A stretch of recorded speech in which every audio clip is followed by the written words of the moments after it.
Frères et sœurs, amis visiteurs, mesdames, messieurs, je vous souhaite une fois de plus la cordiale bienvenue à cette série de conférences. J'espère que vous avez passé un bel après-midi. C'est vrai que spirituellement, ça a été un après-midi un peu mouvementé, mais pour cause.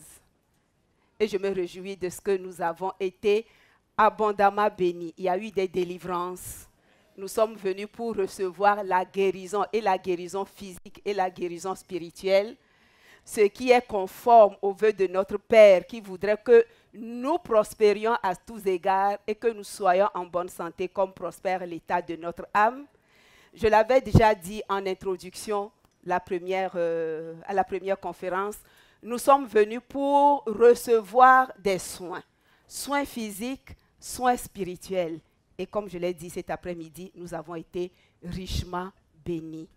Ceux qui étaient encore dans la salle d'attente, disons, dans le parvis, et qui attendaient le secours de l'Éternel, ne désespérez pas. Il nous visite à tout moment.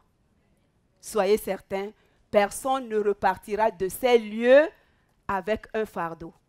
C'est lui qui nous a convoqués. Venez à moi, vous tous qui êtes fatigués et chargés, et je vous donnerai du repos. Cette promesse va s'accomplir pour nous tous. Ce soir, nous allons parler d'un thème qui nous préoccupe tous. Le cancer. Le cancer, c'est une tragédie humaine. Et probablement, si je demandais à vous tous, dans votre famille, autour de vous, ou vos enfants, quelqu'un autour de vous souffre ou quelqu'un autour de vous a été emporté par ce mal. Donc aujourd'hui, je ne vais pas utiliser le terme démystifier le cancer par rapport à mon témoignage du premier jour, mais vous allez voir, notre Père, il nous a donné des outils.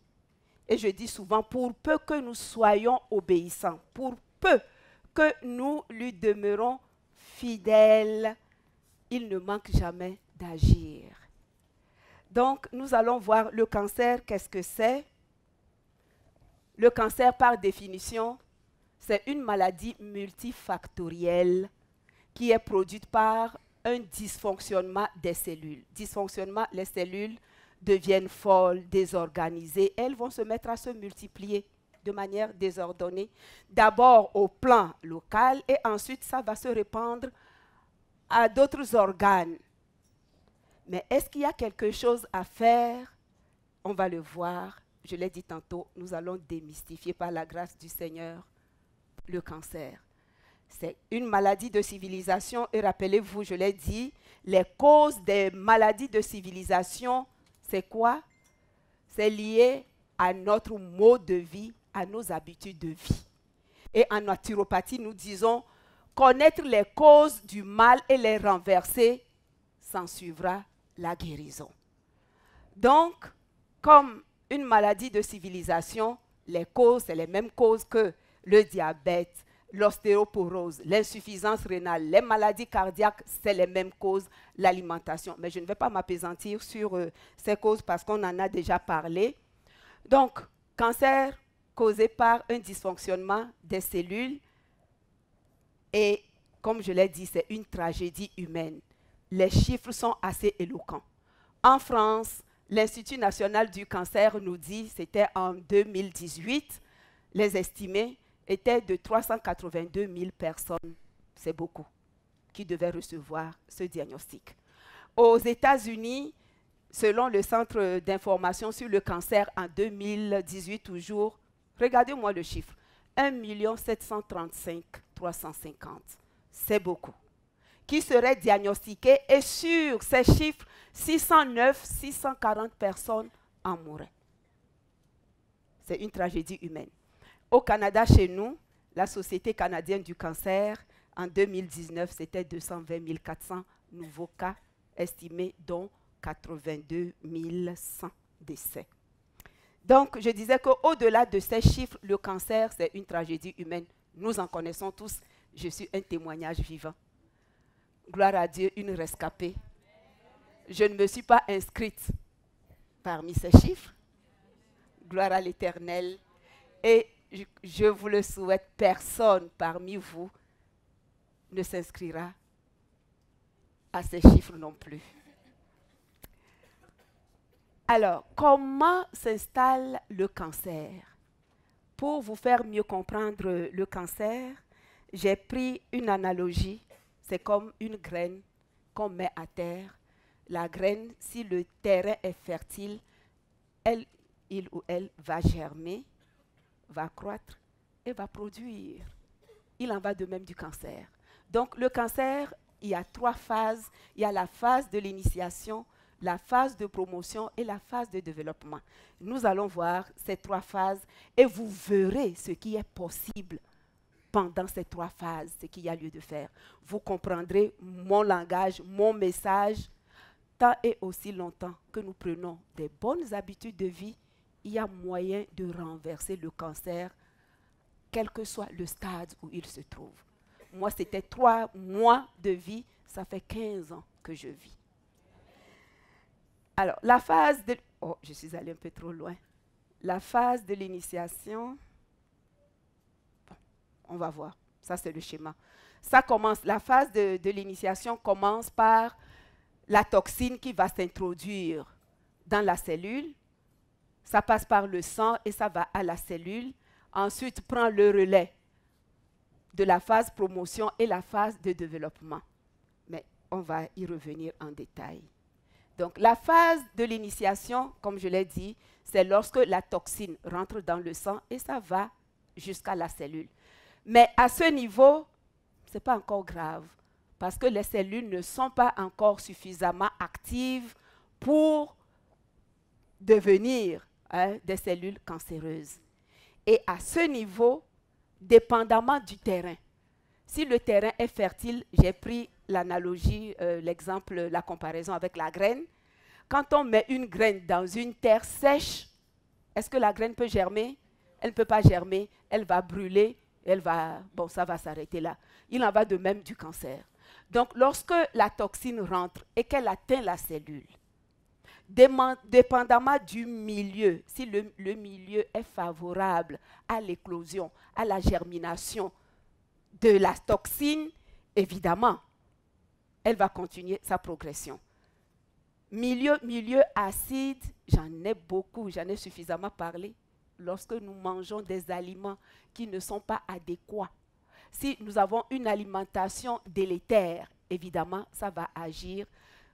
Notre sang sera acide et c'est un lit ou c'est un milieu vraiment favorable à l'éclosion de toutes sortes de maladies. Donc, si notre cellule a été atteinte par un virus ou une toxine et qu'il vit, la cellule baigne dans un milieu toxique, évidemment, ça continue. Mais à ce niveau, toujours dans la phase d'initiation, notre Père, il est merveilleux. Il nous a donné, je le dis toujours, les lois naturelles de santé. Et en nous, il y a une réaction innée qui fait que lorsque les conditions, les facteurs naturels de santé sont respectés, cette réaction innée arrête. Et nous avons la santé. Donc, dans notre jargon, nous disons le pouvoir auto-guérisseur renforcé par le respect des facteurs naturels de santé, à savoir le bon air que nous respirons, la bonne eau, un sommeil réparateur, un exercice adapté, une meilleure gestion de notre stress, une confiance en Dieu, c'est très important. Si je suis devant vous aujourd'hui, c'est parce que j'avais mon Dieu avec moi. J'ai placé en lui toute ma confiance et je n'ai pas été déçu. Donc, une grande confiance en Dieu, ce pouvoir ou cette réaction innée va jouer son rôle pour faire quoi? Pour réparer les dommages causés par ce virus qui est allé s'installer dans notre cellule. Le dysfonctionnement se fera plutôt. Il n'y aura plus de dysfonctionnement pour que la cellule continue à croître de manière anarchique. Donc, il va arrêter la promotion du cancer. Suivez bien. Donc, déjà à la phase initiatique, il y a moyen d'arrêter la progression du mal. Le virus est rentré, la toxine est rentrée, mais je ne lui ai pas donné les conditions favorables de se développer. Au contraire, j'ai renforcé mon système immunitaire qui l'a combattu et il n'y a pas de dommage. On passe à la deuxième phase, la phase de promotion. Alors cette phase, elle est longue, difficile et insidieuse. Je l'ai déjà dit, le cancer n'arrive pas du jour au lendemain. Ce n'est pas comme le palu où on va dire dans 7 jours, tu as été piqué par l'anophèle, dans 3-4 jours, la fièvre, ensuite le palu va s'installer. Pour le cancer, ce n'est pas comme ça. Elle est insidieuse. Insidieuse, c'est-à-dire, vous l'avez, c'est comme dormant, mais il fait son travail. Jusqu'à ce qu'on s'en aperçoive, le mal est déjà fait. Mais également, dans cette période, la clé, nous l'avons entre nos mains. Si nous voulons inhiber les tumeurs, nous avons ce pouvoir. C'est nous qui détenons la clé. Et si nous voulons également qu'elle explose, qu'elle devienne véritablement un cancer, c'est nous qui détenons également la clé. Alors, donc, elle s'étale sur une période allant de 1 à 40 ans. C'est long. Ce n'est pas du jour au lendemain. Ce n'est pas dit que pour chaque personne, ça va prendre 40 ans. Non. Mais ce n'est pas du jour au lendemain non plus. Elle est longue. Donc, sur cette période, maintenant que vous avez l'information, je ne vous le souhaite pas. Prenez soin de vous. C'est le conseil que je vous donne. Mais si jamais quelqu'un, malheureusement, comme je le dis, jusqu'à ce qu'on s'en aperçoive, c'est qu'elle a déjà fait beaucoup de dégâts. Donc, le mieux, c'est d'être en mode prévention. Une bonne alimentation, un respect des facteurs naturels de santé et le cancer fuira loin de nous. Donc, dans cette phase, elle est longue tout simplement parce que le processus de cancérisation également est long. Il y a la toxémie, je parle toujours de ce virus qui va rentrer dans le sang et aller dans la cellule, ça ne s'arrête pas là. Il y a la toxémie, l'irritation qui va provoquer l'inflammation. L'inflammation va provoquer l'ulcère, la plaie. Après l'ulcère, ça va être l'enduration, la tuméfaction. Vous voyez le processus jusqu'à la cancérisation. Et à tous les niveaux, il y a moyen de l'arrêter. Il y a moyen de l'arrêter. Phase de toxémie, c'était ma première conférence. Trop de toxines, l'organisme nous lance des appels, des cris, des alertes. Aidez-moi, aidez-moi à me départir de cette toxine qui s'y sont accumulées. J'en peux plus, aidez-moi. Aidons nos émonctoires pour qu'ils éliminent. On arrive à l'éliminer à ce niveau, ça s'arrête. Il passe ce stade, deuxième stade, irritation, je sens le mal. On l'arrête. On l'arrête par quoi? Notre mode de vie. On revient toujours à cela. Le bon air, la bonne eau, le bon repos, l'exercice adapté, confiance en Dieu, la tempérance et l'alimentation, elle est très importante. Parce que toutes les toxines que nous ingurgitons proviennent à 80% de notre alimentation. Retenez cela, même si vous partez d'ici pour avoir tout oublié, mais retenez que l'alimentation est la première source de toxines exogènes. Donc, la phase, le processus de cancérisation, elle est longue, c'est pour cela que la science nous dit que c'est de 1 à 40 ans environ. Donc, je disais, elle est sujette à des paramètres. J'ai parlé d'inhiber ou de l'activer. Je l'inhibe lorsque je consomme ou j'ai beaucoup de facteurs qui vont l'inhiber. Et on va les voir tout à l'heure. C'est quoi les éléments inhibiteurs et c'est quoi les acteurs ou les éléments qui favorisent l'éclosion ou la promotion du cancer. Je l'ai mis entre griffes.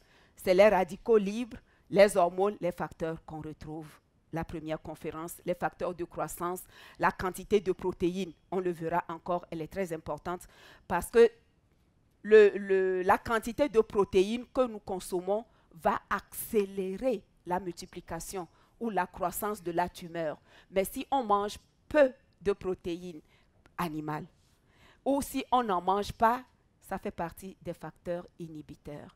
Donc, les éléments inhibiteurs, c'est les saines habitudes de vie. dans la balance, si j'ai plus de bonnes habitudes que de mauvaises habitudes, évidemment, je vais taire. Je vais inverser le cours du cancer.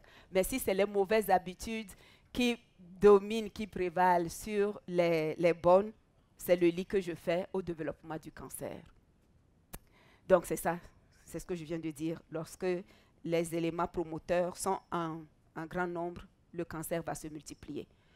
Donc la phase de promotion, voilà, elle est longue, 1 à 40 ans, et au cours de cette phase, nous avons la possibilité d'inverser le cours de la maladie. Et la phase de développement, parce que dans la phase de l'initiation, on n'a pas arrêté. Dans la phase de promotion, on n'a pas arrêté également. Donc, nous avons permis au cancer, nous lui avons donné un terreau fertile pour qu'il pousse, qu'il germe, qu'il pousse et qu'il porte des fruits. Et ces fruits, ça va être le cancer lui-même, les cellules cancéreuses, et qui vont se mettre à se multiplier. Donc, voilà un résumé de tout ce que je viens de dire sur les 3 phases du cancer. Vous voyez là? L'initiation, ma cellule, elle est là. La mutation, ça continue. Promotion, et voilà ce que... Rendu là, probablement déjà métastasé.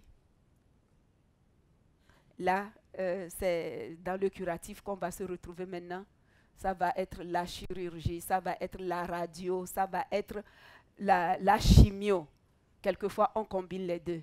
J'avais eu le choix, c'était même pas le choix, c'était une obligation que je fasse et les deux. Mes gloires sont rendues à mon Père qui a eu pitié de moi et qui m'a accordé cette grâce. Donc voilà les 3 phases du cancer.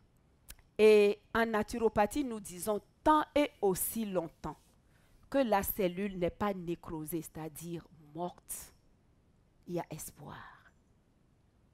Il y a espoir. Espoir, mais avec la grâce de Dieu. Notre Père, il nous aime. Il ne veut pas notre mort prématurée. Mais il faut que nous aussi, nous lui obéissons, que nous soyons obéissants et que nous pratiquions les lois naturelles de santé qu'il nous a données. Donc, de l'initiation à la cancérisation, le cours de la maladie peut être inversé. C'est possible. La science le prouve. Là, sont les facteurs déclencheurs. Je n'aurais pas dû vous le faire voir, mais vous voyez, parmi ces facteurs, il y a des facteurs modifiables dont nous détenons la clé. Si je prends le cas du tabagisme, quelqu'un qui ne veut pas avoir le cancer de poumon, il a cette clé-là, c'est de renoncer au tabac. Quelqu'un qui a une alimentation déficiente, qui sait pertinemment que ce dont il se nourrit va nécessairement le conduire à une maladie de civilisation et qu'il ne renverse pas cette habitude, évidemment, il aura choisi.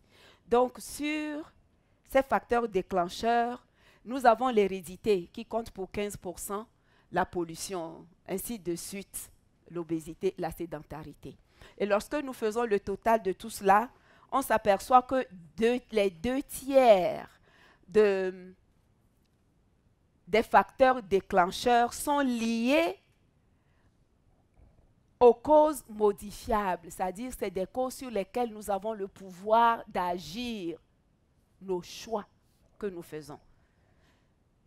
Les bonnes ou les mauvaises habitudes, à nous de choisir. Nous disons souvent, certains vont dire, c'est dû à l'hérédité. Oui, l'hérédité, c'est le pistolet qui le charge et qui tire. C'est ça. On ne peut pas tout mettre sur le dos de l'hérédité. J'ai le pistolet chargé, mais si je n'appuie pas sur la gâchette, est-ce qu'il y aura un meurtre? Il n'y aura pas de meurtre. Donc, ne tournons pas le pistolet vers nous. Au contraire, prenons de bonnes décisions pour être en santé. Et scientifiquement éprouvé, parce que les études épidémiologiques nous disent, tantôt je vais faire référence à cette grande étude, la plus grande jamais réalisée, réalisée par le docteur Campbell sur la nutrition, les liens sur la nutrition et la santé. Et dans ce rapport, il y a beaucoup de choses qu'il nous révèle. J'en ai pris une bonne partie pour cette conférence d'ailleurs. Donc, le cancer, on estime que 30% de tous les cancers sont directement liés à notre régime alimentaire, que nous pouvons modifier. Nous pouvons modifier si nous le voulons. Donc, j'ai emprunté cette citation de Campbell qui nous dit « De notre vaste recherche, il ressort ce concept clair.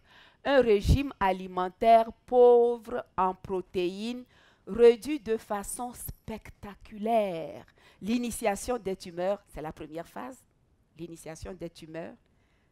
Donc, s'il a déjà, à la phase de l'initiation, ça a été réduit, il n'y a plus de cancer, c'est fini.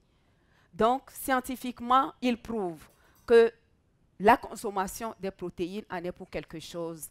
Donc, ce que nous avons découvert fut tout à fait remarquable. Le développement des foyers dépendait presque entièrement de la quantité des protéines ingérées. Pour la petite histoire, ils ont fait des tests. Ils administraient 20 grammes de protéines à leurs cobayes. Et de l'autre côté, 10 grammes et 100 protéines. Alors, les cobayes qui étaient nourris avec 20 grammes de protéines, c'était comme du fumier là qu'on jette, ça se multipliait. Ceux qui étaient à 10 grammes, parce que c'est le 10 grammes le taux, 10 grammes, c'était latent, ça ne bougeait pas.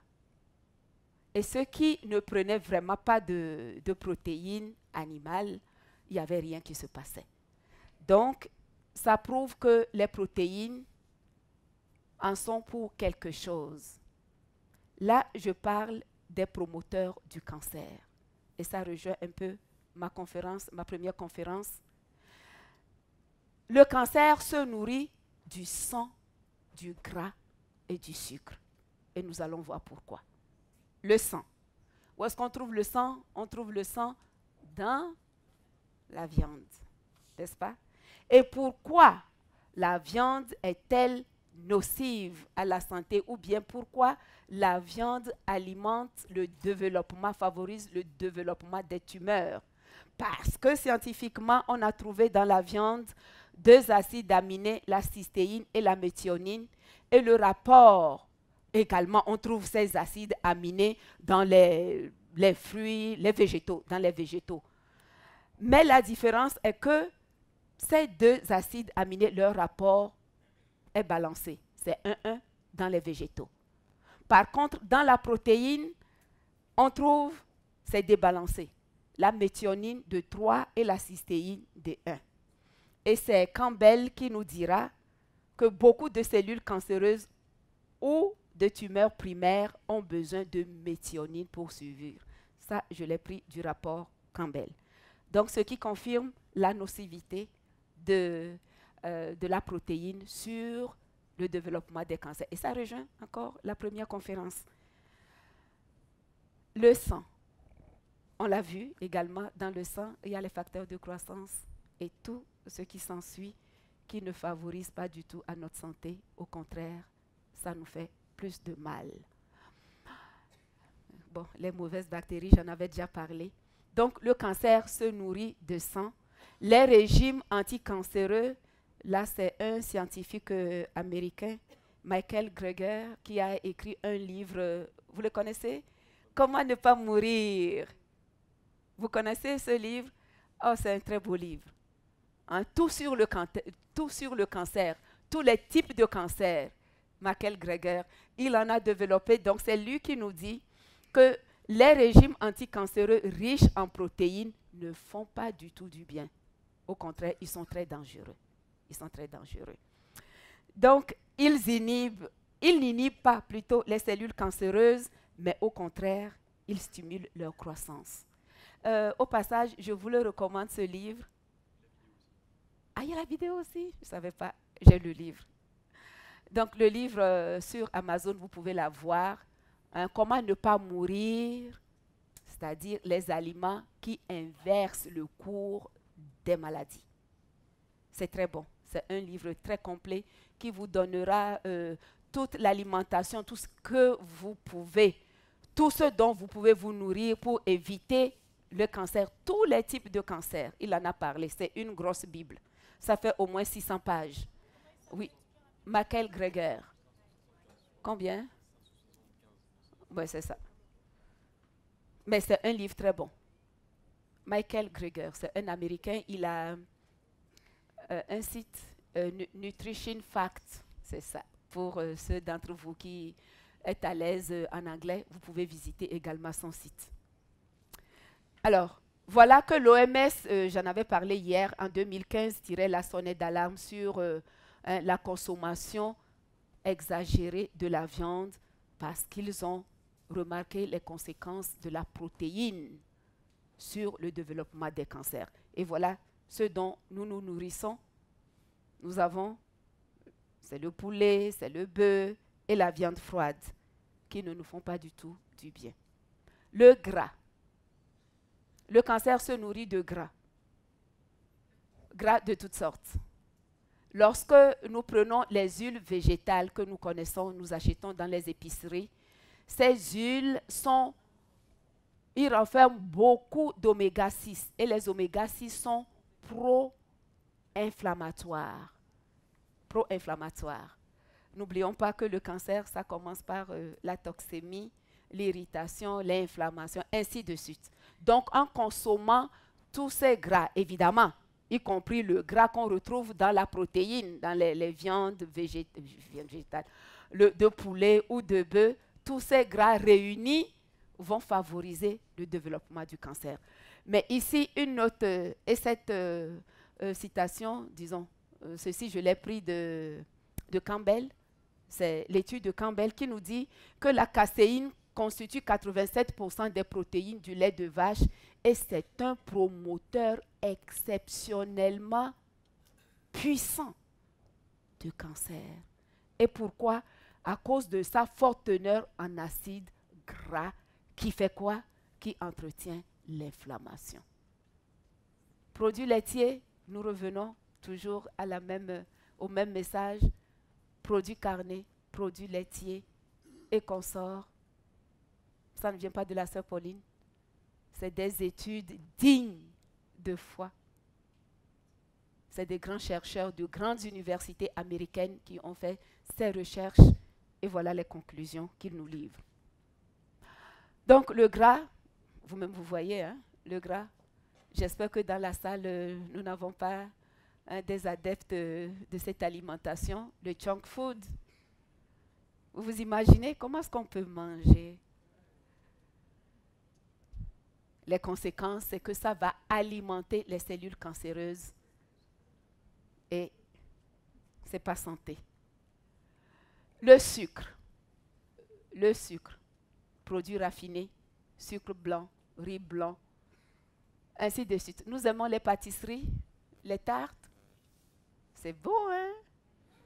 Mais de grâce, sucrez vos pâtisseries avec du sucre végétal. Demandez-moi s'il y a du sucre végétal. Oui, il y a du sucre végétal. Les dates sont là. Sucre de coco, sucre d'érable, le sirop d'érable, ils sont là. Et mieux que ça, il y a le stevia qui n'est même pas du tout reconnu par l'organisme comme du sucre. Vous connaissez le stevia? Il n'est pas du tout reconnu par l'organisme. C'est ce que nous recommandons aux diabétiques. Vous le prenez, l'organisme ne le reconnaît même pas comme sucre. Donc, ça ne changera rien sur votre glycémie. Donc, le sucre, lorsque nous prenons le sucre blanc ou le sucre sous toutes ses formes, nous allons nourrir les cellules cancéreuses. Évidemment, les perturbateurs endocriniens, vous avez le gras dont je parlais, les huiles végétales que nous achetons. Alors que nous avons de bonnes huiles, nous avons l'huile d'olive qui est très bonne pour notre système cardiovasculaire. Nous avons l'huile de lin qui regorge d'oméga 3 pour notre cerveau. Nous avons l'huile d'avocat. Au fait, l'avocat, j'en ai plus parlé cette fois-ci. L'avocat est un beau fruit très nutritif. Très, très nutritif. Ceux qui souffrent de maladies rhumatismales, donnez-vous-en. Ceux qui souffrent de maladies cardiovasculaires, donnez-vous-en. L'avocat, il est très, très bon pour la santé. Donc, à éviter les perturbateurs endocriniens, les pesticides, les herbicides, les additifs, les rehausseurs de goût. J'en parlerai demain. Mais dans la salle, j'avais appris hier qu'on ne mange plus de cubes. On évite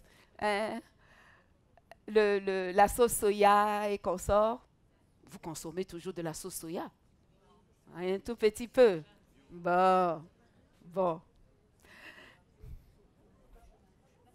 Demain, on va le voir. Alors, pour inhiber le cancer, s'il vous plaît, votre attention, s'il vous plaît. Est-ce que ça vous intéresse le thème? Je demande votre attention. Donc, au niveau des inhibiteurs du cancer, j'ai dit tantôt, nous détenons la clé. Si nous avons de très mauvaises habitudes de vie, nous faisons le lit, nous donnons, c'est du fumier que nous jetons aux cellules cancéreuses, elles vont se multiplier. Mais si nous avons de bonnes habitudes, là je fais la promotion des éléments inhibiteurs, les bonnes habitudes, ça va arrêter, ça va nous permettre de renverser le cours des maladies dont nous souffrons. Et là, je m'en vais faire la promotion des végétaux dans la prévention du cancer. C'est toujours le végétal. En Genèse 1, Genèse 2, il n'y avait pas de la viande. Vous conviendrez avec moi, n'est-ce pas? Avant le péché, il n'y avait pas la viande. La viande est venue après le déluge. Donc, retournons en Genèse 1 et Genèse 2 parce que notre destination sera en Genèse 1 et en Genèse 2. Tu ne tueras pas. Qui allons-nous tuer au ciel pour manger? N'est-ce pas, frères et sœurs? Donc, le régime les végétaux, fruits, légumes, céréales, c'est ce que le Seigneur nous a donné à la création. Et je l'ai dit hier, lorsque nous mangeons, nous prenons des aliments qui ont été modifiés génétiquement, nos enzymes ne les reconnaissent pas. C'est comme la clé avec une serrure. Vous avez une clé qui n'est pas adaptée à la serrure, vous ne pourrez jamais ouvrir la porte. Il en va de même des enzymes et des aliments que nous mangeons. Les enzymes sont là pour fragmenter les aliments afin de permettre une bonne digestion et une bonne assimilation.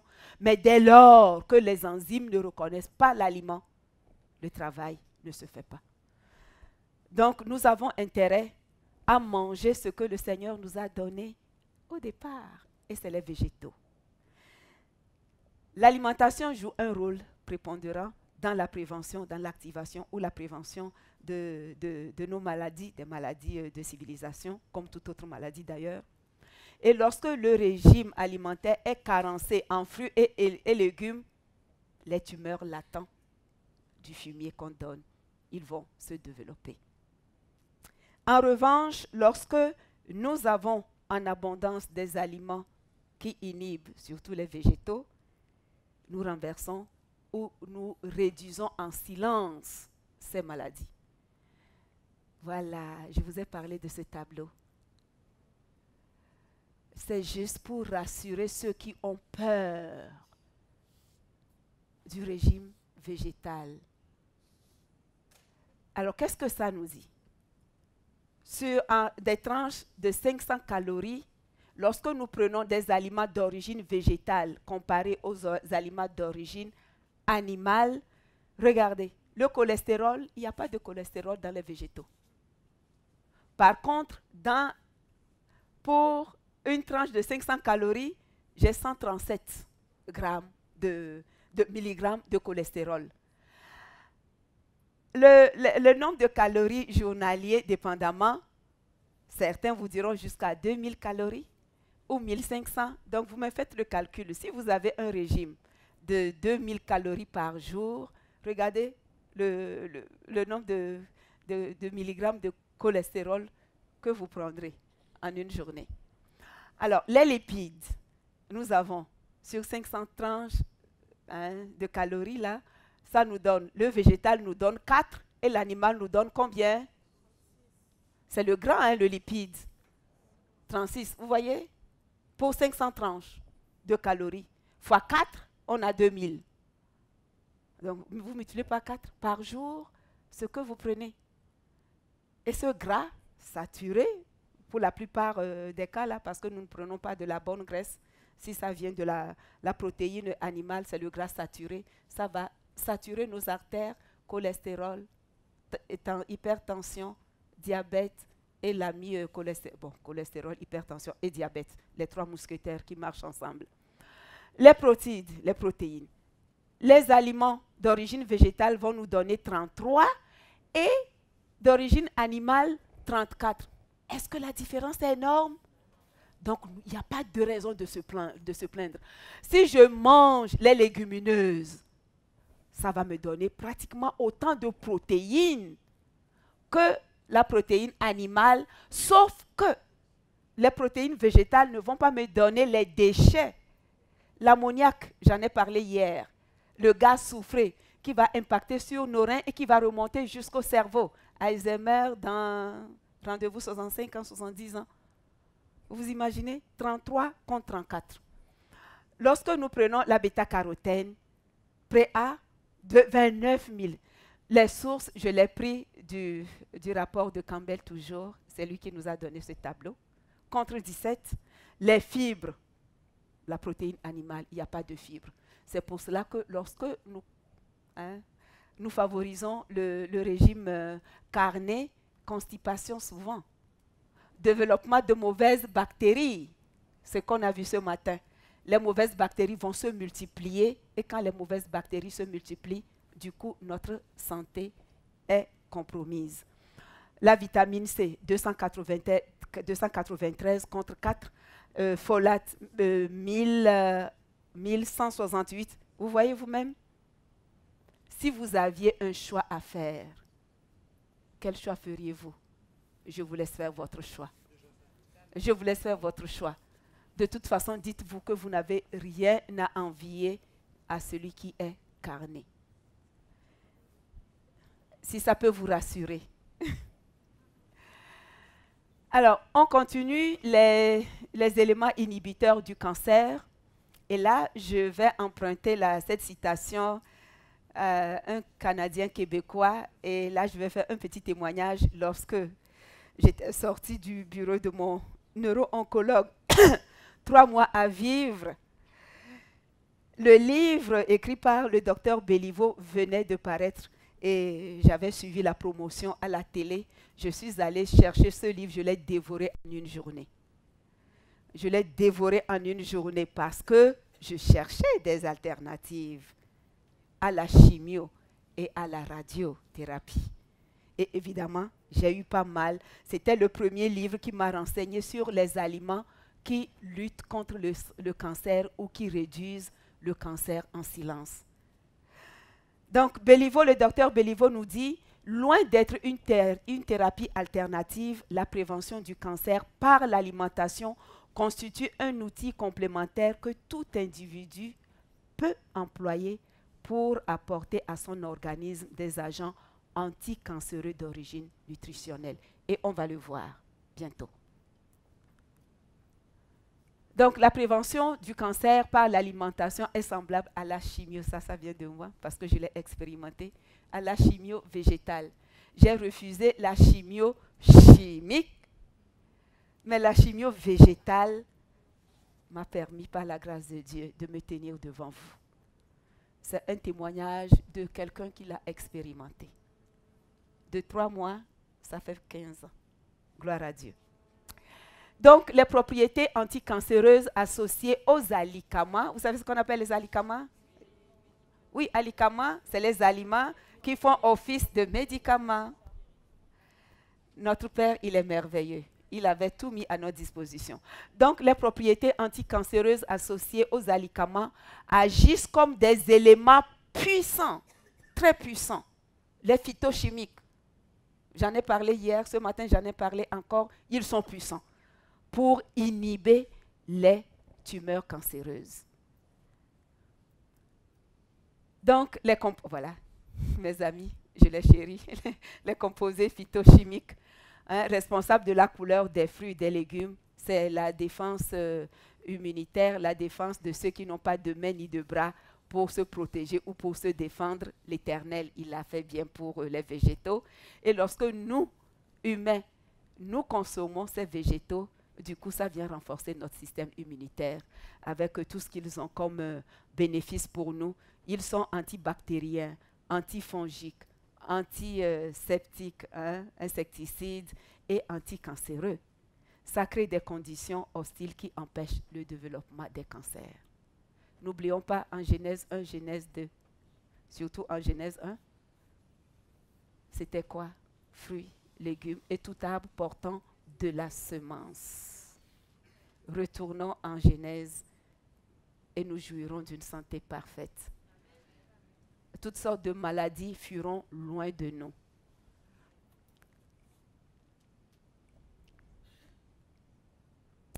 Là, je vais de manière ciblée vous donner les alicaments pour lutter contre les cancers ou prévenir contre... J'ai sérié dans le livre de notre ami Michael Greger. J'ai pris certains cancers, certains types de cancers. Je n'ai pas pris tous les types de cancers. C'est pour ça que je vous recommande le livre si vous pouvez.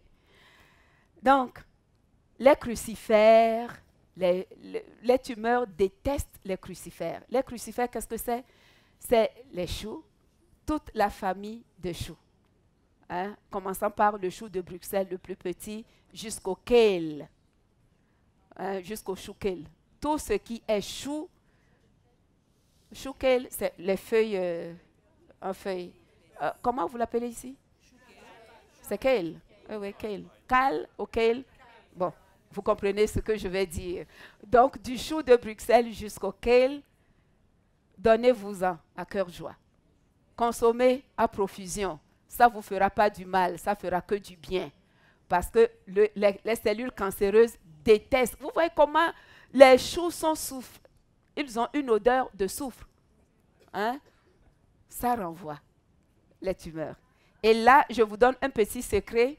Le brocoli et le chou de Bruxelles renferment des sources exceptionnelles de sulforaphane. Cependant, lorsque nous arrivons à avoir les germes de brocoli, on en profite au maximum. Les germes de brocoli, allez chercher les graines de brocoli, faites germer et consommer. Ça combat le cancer. Oui, les germes de brocoli. Les graines, vous prenez les graines que vous faites germer. Oui. Oui, c'est ça. Oui, vous connaissez, hein? C'est très bon. Les graines de brocoli germées. C'est facile à faire, c'est pas compliqué. Vous achetez les graines, vous les faites germer chez vous et c'est très bon. C'est de l'alimentation vivante anticancéreuse. L'ail et l'oignon font fuir le cancer. L'ail, tout le monde sait ça. Tout le monde sait ça.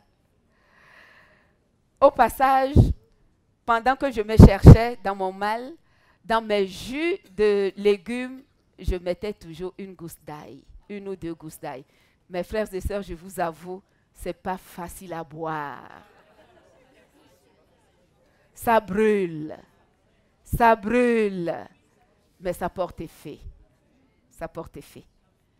Donc, l'ail et l'oignon font fuir le cancer, mais l'ail, un autre secret, c'est quand on l'écrase, qu'on libère son pouvoir. Donc, c'est des petits secrets que je vous donne. Les agrumes sont anticancéreux, on le sait, antioxydants. Ils vont réparer les dommages causés si nous en prenons suffisamment. Les voilà les agrumes. Le citron, au passage, est un fruit, un petit fruit miraculeux qui traite pas mal de maux. Donc, associez-le. Mais il est acide, mais il a un résidu alcalin. Oui. Au goût, il est acide, mais quand il rentre dans le tube digestif, il devient alcalin. Donc, il est bon. Le matin, prenez une tasse de l'eau chaude avec de l'eau citronnée. Ça va réveiller, ça booste le métabolisme au matin. Donc, le citron à toutes les sauces. Consommez-en. De la vitamine C, antioxydant, ça va réparer les dommages causés par l'oxydation, par le stress causé par les radicaux libres. Vous comprenez? Donc, les agrumes, ils sont anticancéreux. La tomate, C'est l'ami de la prostate. C'est l'ami de la prostate. Pour messieurs, l'ami de la prostate, mais un secret, la tomate libère le lycopène plus dans l'huile. Donc oui, c'est ça le petit secret. C'est bien beau de croquer la tomate, mais quand vous l'associez à l'huile et cuite légèrement cuite, il libère plus de lycopène. Le lycopène, oui, le lycopène, c'est la composé phytochimique qu'on retrouve dans la tomate, ça s'appelle le lycopène, mais qui apporte son grain de sel dans la prévention du cancer. Les graines de lin contre le cancer de sein. Mes sœurs, quel que soit l'âge, je le redis, quand l'enfant est déjà sevré et qu'il mange, commencez par lui donner de grains de lin moulus, pas en grosse quantité. Un quart de cuillère à café moulu. Il faut toujours moudre le grain de lin. Et n'achetez pas les grains de lin moulu à l'avance. On le moud et on le consomme. Et pourquoi? Parce que moulu, il perd très rapidement de ses nutriments. Et il se rancit également rapidement. C'est pour cela que c'est toujours bon d'abord le conserver au frigo au frais. Si vous l'avez moulu là, automatiquement, il faut qu'il soit au frais. Mais consommez-le très rapidement. Sinon, vous allez consommer quelque chose qui ne vous rapportera rien parce qu'il a déjà perdu ses nutriments. On le moud et on le consomme. Donc, je dis à mes sœurs, c'est très important, les grains de lin. Une cuillerée à café moulu, c'est largement suffisant. Mais quand on est diagnostiqué de cancer de sein, là, vous devez doubler la quantité, 3 fois par jour. Parce que les lignanes qui s'y trouvent, ils réduisent significativement les tumeurs. Puisque nous sommes en mode prévention, je vous recommande d'associer les grains de lin moulu à vos repas quotidiens. Même si c'est 1 fois par jour, faites-le. Le lin, non, pas connu. Il combat. Les petits fruits, canneberge, bleuets, fraises, mûres, framboises, les baies, cassis, ouais, bon, vous voyez déjà, ils sont également très bons. Ils ont un potentiel anticancéreux parce qu'ils ont... Oui, j'ai pas entendu. C'est à longueur d'année que nous, on vit en français métropolitain. Ok. À l'année, c'est compliqué parce qu'il n'y en a pas toute l'année. Oui, je sais.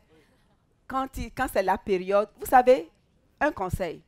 C'est vrai que nous n'avons pas tous les fruits à l'année longue, mais à chaque saison de fruits, faites le plein d'énergie.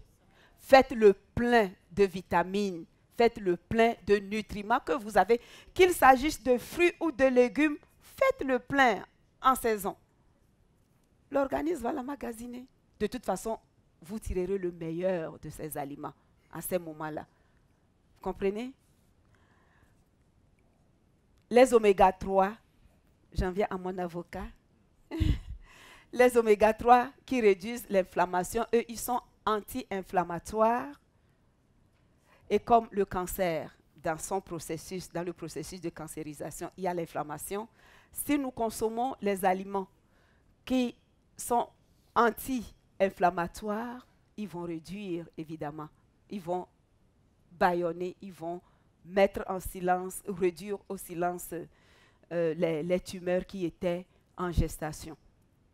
Donc, instable les oméga 3, la sardine, quoique, j'aime pas... bon, la sardine, le hareng, le saumon, les noix de Grenoble, l'huile de lin, l'huile de colza. Nous devons les consommer plutôt en nature qu'en complément. Vous me demanderez pourquoi pas en complément. On y gagne lorsqu'on mange en nature parce que ça va profiter. Il y a d'autres éléments, d'autres nutriment dans l'aliment que nous prenons qui sera bénéfique à notre santé que lorsque nous nous limitons à une capsule. Je ne suis pas contre les suppléments, mais je dis, nature, c'est meilleur.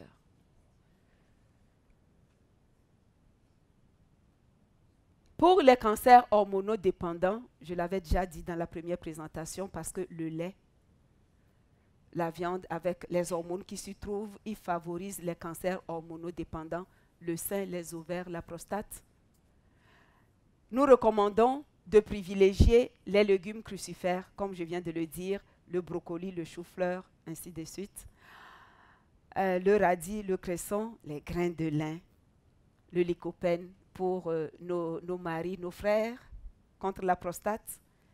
Et également, je ne l'ai pas mentionné, mais les graines de citrouille.